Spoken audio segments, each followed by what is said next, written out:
just like those ceramic cats that you can see sometimes in the Japanese restaurants.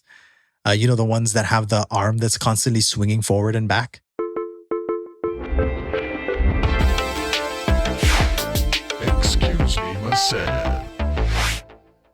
Welcome to another episode of the Excuse Me Masen podcast, where we bridge Japanese and English-speaking cultures through personal stories and real-life experiences. Once again, I'm your host, Saul, and today we're talking about Japanese gestures I learned living here in Tokyo. One of them I actually learned as a kid from a Japanese person who was visiting my home island of Saipan. But before we get into that, I just want to talk about my experience with the online application for extension of period of stay, or visa extension or renewal, for those of us out there still not familiar with Japan's immigration terminology.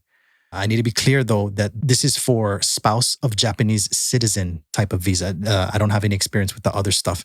And this is not for advice. This is just me telling you my experience. Like going through their website and everything, it was super hard to understand. And the English button, because you can switch it to English, wasn't working the first time I clicked on it. Like I had to use the translate function in Safari. And it seems to work now, but as you may have experienced with other Japanese websites, if you click the English button, most of the website will still be in Japanese. I don't know if they fixed it since I was last on it because, and I'll get into it. But anyways, yeah, and it's really long. So especially if you have dependents. And what I used to do was I had an Excel file saved in my computer that I would just update the ID number and like the expiration dates and stuff like that every year. And then I printed it out and would just bring that to immigration, which actually sucked, of course, because you have to line up outside very early if you don't want to end up having to stay for longer than an hour after you walked in. And it's pure luck as to whether or not you'll get a staff member who is actually kind. I always smile and say "Ohayo gozaimasu," and a majority of the time the person doesn't respond in any way. They don't even look at me, regardless of gender, by the way. But there are a few times where the person would actually smile and greet me and before I say anything to them. So overall, going to Shinagawa immigration is not a pleasant experience, or has not been a pleasant experience for me up to this point. It's also, for the most part, not terrible, aside from that one time that I had to stay there for 9 hours just to submit my papers. So the silver lining of doing it online, obviously, is that you don't have to physically go to immigration anymore. And you can save your progress and come back later. So if you have to stop for whatever reason midway through, no biggie. I actually had to do that in my case because I tried to apply too early the first time and it wouldn't let me press the submit button when I got to the bottom. I just got a note, though, that they still take super long to respond. As of this recording, it's been over 2 months since I submitted mine, and the status on their website still says under review, or whatever the official term was. I can't remember. I will update you in the next episode, though, if I've finally received the new one by then, or at least a response, because I made an error on something, and I'm sure they're going to ask me for the documents. But yeah, it's my Zaidu card's expiring in a couple of days, and it's been over 2 months. No response or anything like that. And of course, it's attributed to the fact that there are so many foreigners coming into Japan to live, obviously. I guess it can't be helped at the moment unless they update their system to somehow have some automation or just get a whole bunch of new people on their team. I don't know what they're going to do. But yeah, let's get into the episode. Again, we're talking about the gestures that I learned after moving to Japan. And one of them, actually, from while I was still in Saipan. The first one is about the backhand to your cheek gesture. So yeah, back in the US, if you lean in close to someone's ear and you put your hand near your mouth or cheek to tell them something quietly, that just means, hey, I don't want everybody else to hear this, right? That's it. It's completely normal. Men do it, women do it, kids do it, and everybody does it, right? At least where I'm from, which happens to belong to the US of A. And no one automatically assumes anything negative when they see someone doing it, right? But pretty much right after moving here, I learned that if you put the back of your hand against your cheek, as I just said, especially in that kind of exaggerated way, it will come across as this old school gesture in Japan for signifying that someone is gay. And It's usually used when two people are communicating that someone else is gay. You can imagine some people might take offense to it if you do it within their vicinity, regardless if they're straight or gay. I guess it's just like a kind of insulting thing. And to be clear, I'm not saying that everybody in Japan thinks this way. I'm saying this is one of those gestures where the cultural meaning exists. And if you don't know it, you might accidentally send a message you definitely didn't mean to send. And for you Japanese listeners out there, the closest comparison for us in the US is the limp wrist gesture. Like if somebody lets their wrist go limp in an exaggerated way, most Americans understand the stereotype being referenced. It can be equally as offensive as the Japanese version. But the funny thing is, the Japanese gesture looks really similar to something I would do naturally when I'm trying to whisper something to someone. So I actually have had to consciously stop myself from doing it here in Japan because I experienced this one for the first time when I was visiting some friends in Osaka, and we were watching a performance from this famous guy named Hitori de Dekirumon. I wanted to say something to my cousin who came with me on the trip, and I didn't want to disrupt the show because we were sitting near the front row. So I did the backhand to cheek gesture, obviously to keep my voice from bothering the people near us. And my Japanese friend caught it and told us the whole thing after the show was over. So yeah, that was a pretty funny experience. And yeah, so that's how I learned about this gesture. The second gesture I have here is the OK sign, but with the palm facing up and then bringing it down near waist level. Some of you can already tell by what I just said, but back in the US, the OK sign usually just means okay, of course, right? Simple enough. But if you grew up around the same time I did, especially in the 90s or early 2000s, you probably also know the circle game. And that's where somebody makes the OK sign below their waist. And if you look at it, they get to punch you in the shoulder. But if you notice it without looking directly at it and you poke your finger through the circle, then you get to punch them instead. Very stupid, very childish, and also very fun for us boys growing up during that time. But in Japan, if you make that OK sign with your palm facing up, especially around waist level, it can mean money. The circle basically represents a coin. So money, cash, or there's moolah involved somehow. One interesting thing for us who actually played the circle game, at least where I'm from, is how the below the waist OK sign kind of evolved into where you make your 5 fingers straight and then touch your fingertips together. And instead of punching anymore, it's more commonly something like doing 20 push-ups or, friends will set up what the rules are anyways. And again, for my Japanese listeners out there, the money gesture in the US is different from Japan. For us, it's usually rubbing your thumb against your fingertips, kind of like a pay me or that costs money, bruh, kind of situation. So this is another one of those gestures where the hand shape looks familiar, but the meaning is completely different depending on the country. In America, I might see it and think somebody's asking me if I'm okay or trying to trick me into losing the circle game. In Japan, somebody might just be trying to say, yeah, you got to fork over them greenbacks. And I experienced this one for the first time when I went to a place called Spocha with a friend in Osaka. The company's name is Round One, so you may have heard of it. And it's basically the Japanese version of like Dave and Buster's or something like that.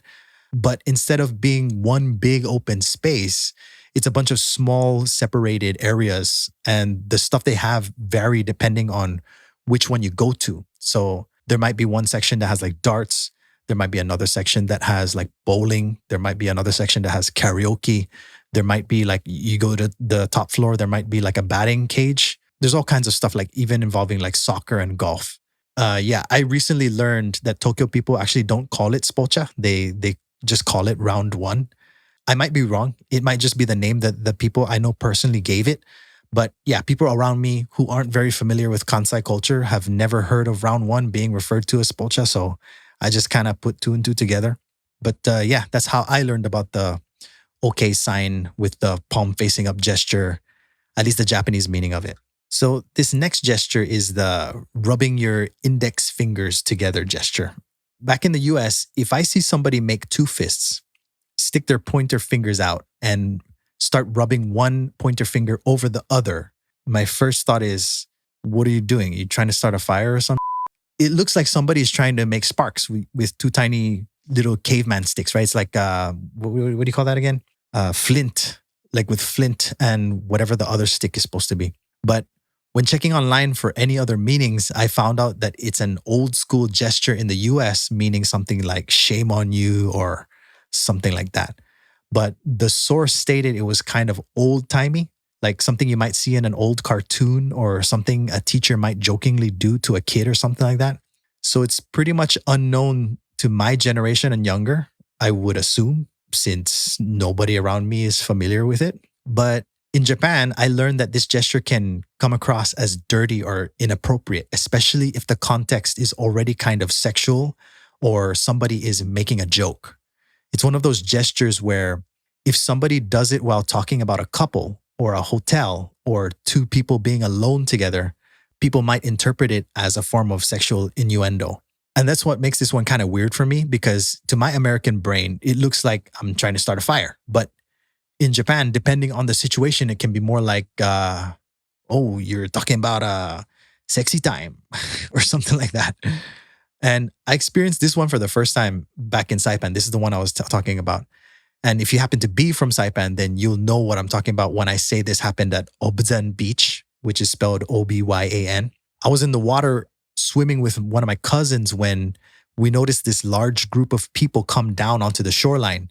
And they were dressed in clothing that was pretty odd for the beach, meaning that some of them were actually like wearing full-on suits with ties and with the dress shoes and everything, and they're on the sand. And another odd thing about this group was that they were crowded together for some reason. Like they're walking down the beach, down to the shore, and they're not getting further than like a couple feet away from each other.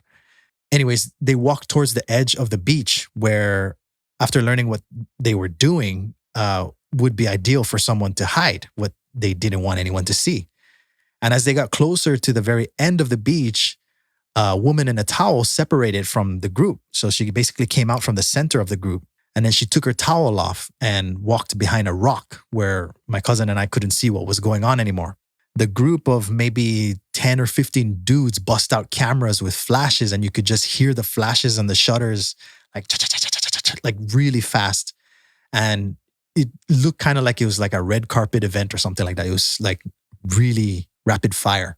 So my cousin and I, being curious, we get out of the water and we walk up to this guy that was standing in the back, like pretty far behind them, like a good, I want to say like 10 meters or like 30 feet or so.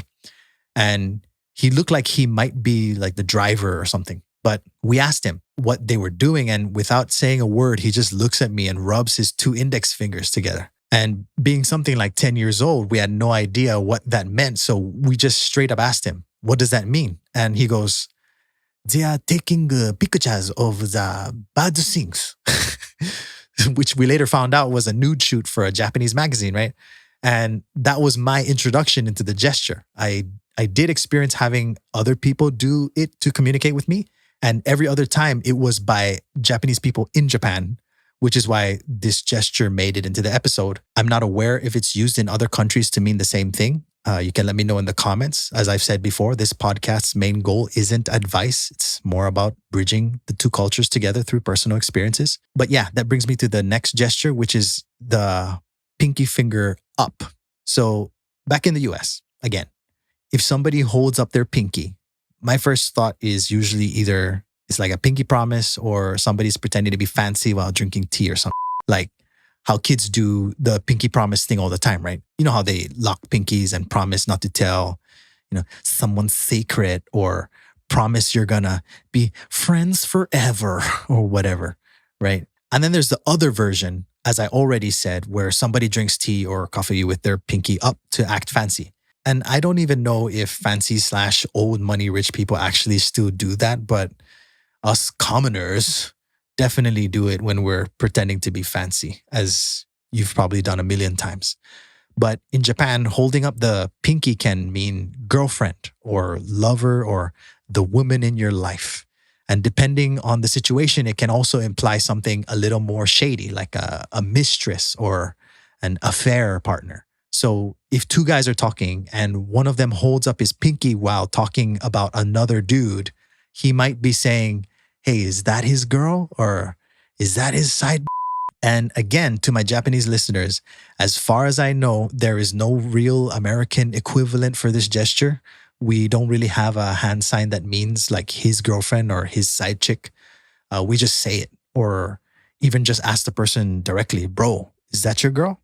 So the gesture itself looks so small and harmless. It literally just is a pinky. But in Japan, depending on the context, that tiny little finger can carry a whole lot more drama than you might expect.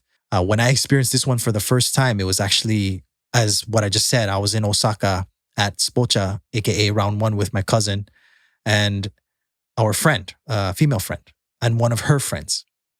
And by the way, if you're an extrovert and you've only been to Tokyo, you likely know that Tokyo people don't really initiate conversations with strangers. They're a lot more wary or reserved around new faces, but Osaka is like a completely different story. Being in Osaka is like being in the States. Like people will just start talking to you out of nowhere. And so this random guy asks us if we want to play darts together, to which we, of course, agreed. When the girls were looking the other way, he looks at my cousin and me and sticks out his pinky. And we both didn't know what he was saying. So we turned to the girls and we asked them what it means. And they, of course, tell us, and we told him straight up, Japanese, no, just friends. Tomodachi dake. And he was like, oh. Actually, he wasn't that old, but he was more like, hey. I think he was trying to ask us if it's cool to hit on them. But anyways, that's how we got introduced to that gesture and its meaning. So for this next gesture, this one is the shu motion with your palm down, but pulling inward instead of outward. So back in the US, if you want someone to come over to you, the normal gesture is palm up, right? Fingers curling towards yourself like, hey, come this way. The standard like, get over here motion. And even in America, depending on when and to whom you do it, that gesture can already feel a little rude. Like if your friend is coming across the room and you do it casually, no problem. But if some random adult does it to you, like you're a little kid, you might be like, bro, use your words. I'm not your little servant. But in Japan, the normal come here gesture is actually palm down with the fingers moving towards yourself. And this is where this one gets funny because the meaning is not really the confusing part. It still means come here. The weird part is that to American eyes, it can look like something else, right? And as I said, the US one is palm up, right? Like cue the famous Bruce Lee move from Enter the Dragon where he like points at the dude with his hand, like full hand extended, and then like very quickly whips his fingers back, right? I think that's how he did it. I haven't seen the movie in a long time. But palm down can look like you're calling a pet or waving at a toddler, or depending on the motion, it might even look like you're telling someone to go away. Like they might interpret it as the opposite, right? But in Japan and apparently other East Asian and some European countries, which is what I saw when I was researching for the episode to make sure, I wasn't way off. But palm down is the normal one. Just like those ceramic cats that you can see sometimes in the Japanese restaurants. The ones that have the arm that's constantly swinging forward and back. The American palm up version is mostly understood by Japanese people because of movies, TV, pop culture, and most importantly, good old common sense. So they get it. Even though it's not their standard way to do it, the Japanese palm down version is more likely to throw Americans off for a second, though. Because to us, that motion can feel like, come here, go away, or come here, doggy, or shoo, get out of here, depending on how the person does it. And I experienced this one for the first time because of my wife, actually. She did it to me this one time, and I just went up to her and I was like, don't do that to me like I'm 3 or something. I thought she was doing it to make me angry. And she looked confused when I said it. So after I realized I overreacted, I apologized, and she explained that that's how everyone does it. So I told her I understand and respectfully asked her to never do it that way to Americans. And she was cool, now she just waves until we make eye contact. But yeah, that's how I got introduced to that gesture. And the next one actually is the pointing to your nose with your index finger. Back in the US, if someone points to their own nose with their index finger, I don't automatically read that as me. If someone says, who, me, and points to their nose, obviously I know what they mean. but the gesture itself doesn't feel like the natural American way to communicate me. To me, it feels more like they're saying, this person right here. Like you're identifying yourself as a person in the room, not emotionally claiming yourself as the person being spoken to or about. For us, gesturing to yourself as me usually means like putting your whole hand on your chest or doing that thumb to your chest thing, like me. And they both feel direct and normal. But in Japan, pointing to your own nose with your index finger is the default way to mean me or myself. So if someone is surprised and they point to their nose like, watashi, it's just one of those small gesture differences that make you realize the small nuances in body language between Japanese and other cultures. So for my Japanese listeners out there, putting your whole hand or pointing to your chest with your thumb is how we communicate me. I experienced this one for the first time when I went to a party with a close Japanese friend and they did the finger thing to their nose when they weren't sure if someone was talking to them. At the time, I thought he was just doing it to make himself look cute, like with like a boyish kind of innocence, I guess would be the right way to describe it, because there were a lot of girls around. But after seeing more people do it, even on TV, I realized it's just their way of gesturing out here. And I looked it up for this episode, of course, to make sure it wasn't only in my head. But that was an interesting difference that I noticed. And this next one is when people put both arms over their head and make a big circle. And if you're American, this gesture probably doesn't mean anything specific. It might look like someone's doing ballet or stretching or trying to make their body into the letter O for some reason. But in Japan, this is the full body version of maru. And maru basically means circle. But in Japanese schools, when you get something right on a test or worksheet, the teacher marks it with a circle. So over time, maru became connected with correct or good. And that's why in Japan, if someone asks a question and the answer is right, they might make a big circle over their head like, yes, you are correct. You also see this on Japanese game shows, especially when they're doing quiz segments. Someone gets the answer right, and suddenly to the untrained eye, it looks like a bunch of people are about to perform Swan Lake or something. But in the US, as most of you obviously know, we don't really use our whole body to say correct. We usually just give a thumbs up or a nod up and down or say, yeah, that's right.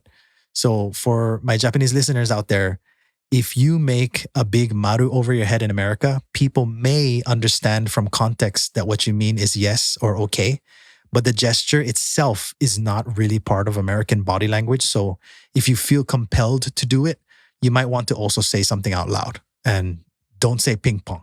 Ding, ding, ding is the American equivalent for ping pong in this situation. And if you have no idea what I'm talking about, ping pong is the Japanese onomatopoeic term for doorbell. And it's often used to mean correct. And that friend I just mentioned who pointed to his nose when referring to himself, I also saw the circle gesture for the first time from him when he tried to ask someone one of those like, what do you call a da-da-da jokes? And they answered correctly. He actually spun around like a ballet dancer after doing it just to make the situation even more funny. But yeah, that's how I was introduced to that gesture. Which brings us to the last one, I believe. Yeah. So this last one might not be a nationwide Japanese thing. So don't take this as me saying every Japanese couple does this or that every Japanese person even thinks about it. But this is something I was taught by Japanese women, specifically in Osaka in my case. I don't know if regional location has anything to do with it, but I just wanted to put that out there. But once this was pointed out to me, I started noticing it a lot more. So when a man and woman are holding hands while walking, the man's palm is facing back and the woman's palm is facing forward. The explanation I was given is basically that the palm back position feels more natural for the person walking slightly in front.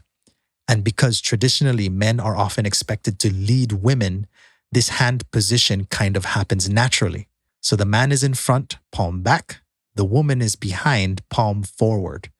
And when I first heard this, I was like, great, another rule for me to forget and be emasculated by my girl every time I do. Because in the US, at least from my experience, couples just hold hands however the hell their hands happen to connect.